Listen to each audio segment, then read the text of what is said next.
we try to do better every day, right? And you've been evolving your practice to advance, to improve your own clinical technique, and you're always trying to be on that frontier of helping patients out. And so that's why they continue to come to you. If you stopped learning 20 years ago, right, and you were doing what you were doing 20 years ago, as a lot of people are, you know, what's the difference between going to you and the orthodontist down the street? People drive hours, they fly in to see us, they come for a reason, and it's not what I learned, in my orthodontic training program. There's because another thing I in that traditional program was different from anybody else's. It's what I've learned from those patients over the years and seen the successes. And I've been lucky to have great mentors. There have been a number of really good mentors. I don't need to mention them here, but each one helped me build on, after I got over the initial skepticism and I saw that someone else was doing something and then I could try it and do what they were doing and was successful at it. You do that a number of times and then you start to question everything and saying, how did we even get where we are? Has anyone ever tried doing some of these things that we've been told we can't or shouldn't do?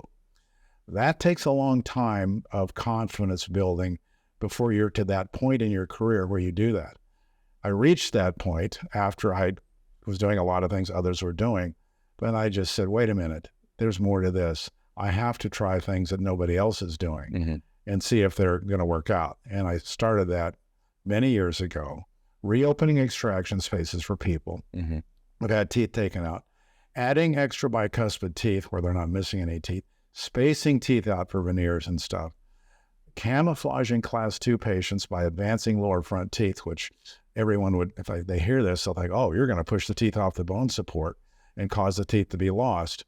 And anyone who's going to say that is ignoring literally 7 articles in the refereed literature that they either have not read or ignore.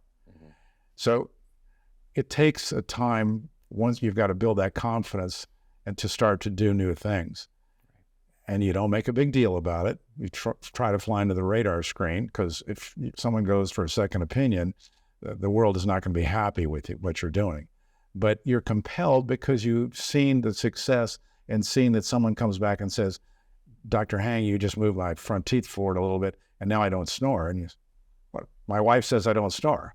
Am I supposed to say, well, your wife's lying? No, who knows? This woman's sleeping next to her husband and we've moved the teeth forward a little bit. He's not snoring. That's when you really begin to learn. The problem with that, it takes you so long in your career to get to that, to get the confidence where you can go on and literally, and I'm not joking, experiment on your own. And that's where I've shared with you, golly, I wish I'd started expanding the lower arch on all my surgery cases and all the reopening cases long before I ever did.